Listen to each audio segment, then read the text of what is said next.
Dans cette vidéo, je voudrais te parler d'un certain nombre d'objets de Max relatifs au temps, aux durées, et j'en profiterai pour te parler également d'un objet de Max for Live qui s'appelle live.observer, ainsi que de la syntaxe des boîtes messages.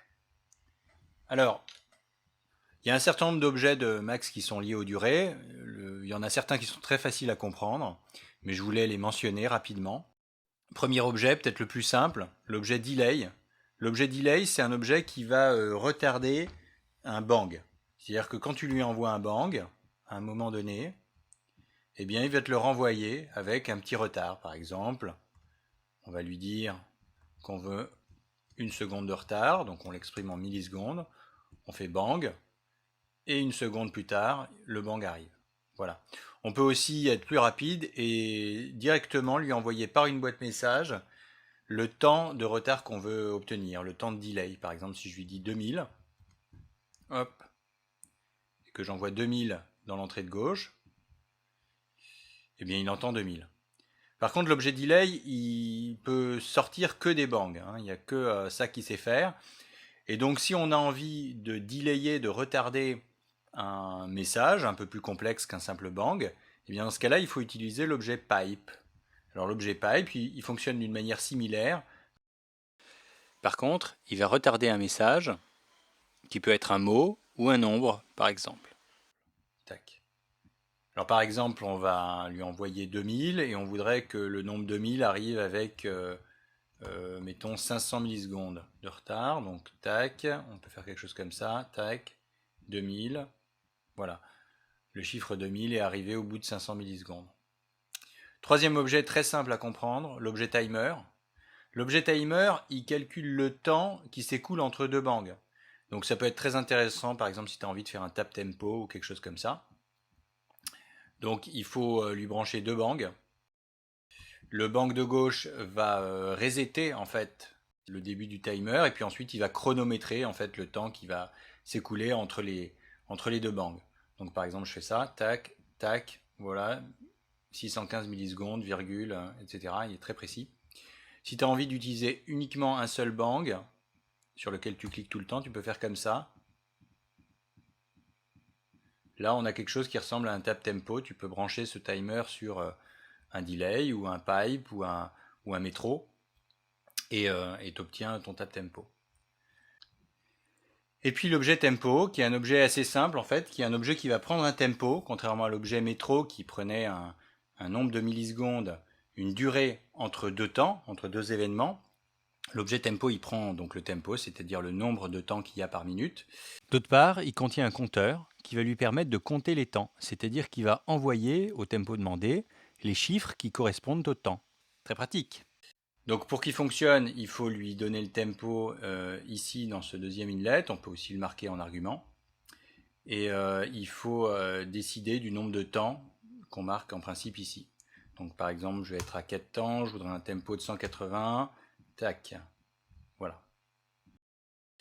Je termine avec un petit objet sympathique, l'objet live.observer. Je vais juste te montrer une des manières de l'utiliser. L'objet live.observer, il permet d'observer un peu tout ce que tu veux dans ton set live. Là, je vais l'utiliser simplement pour te montrer comment on peut regarder le tempo de ton set live. Ça peut servir. Pour regarder le tempo de ton set live, il faut le brancher sur un live.path, qui est un objet que tu connais. Hop, là on va utiliser la sortie de gauche du live.path, attention, pas la sortie du milieu. Le live.path, il faut lui envoyer un message qui dit path espace live underscore set. Donc on lui demande de regarder le set live qui est là. Et puis il faut simplement lui envoyer un message qui dit property tempo. Ça c'est un message que tu envoies au live observer bien sûr. Et là, en principe, il te donne ton tempo. On va tout de suite le tester. Hop, je le mets ici. Voilà, quelque chose comme ça. Bim, je sauve. Tac. Voilà, on a un tempo de 110 et tu vois qu'il fonctionne en temps réel. Et pour finir, l'objet line qui est un objet un petit peu plus compliqué que les autres, qui permet de faire des progressions entre deux valeurs.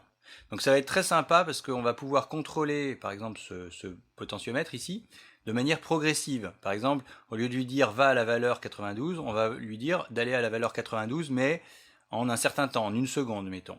Alors pour ça, on va le brancher tout de suite là-dessus. Pour ça, il faut lui envoyer d'une part la vitesse à laquelle on veut qu'il aille, par exemple, on va dire 1000 millisecondes, tac. Et juste après, il faut le faire bien dans cet ordre-là, on va lui indiquer à quelle valeur on veut qu'il aille en une seconde. Donc par exemple, on va faire quelque chose comme ça, hop. Donc là, si je lui dis 30, puis 0, hop, il va à 0, puis à 30, en 1000 millisecondes. Alors il y a une manière d'aller un petit peu plus vite, c'est qu'on peut aussi lui envoyer des messages qui comportent les deux valeurs, c'est-à-dire qu'on lui dit d'aller à 0 en 1 milliseconde, et puis on peut aussi lui dire d'aller à 30 par exemple en 2000 millisecondes. On va tester ça tout de suite, hop, donc 0 et 30 mais un peu plus lentement, et 0 plus rapide. Tac.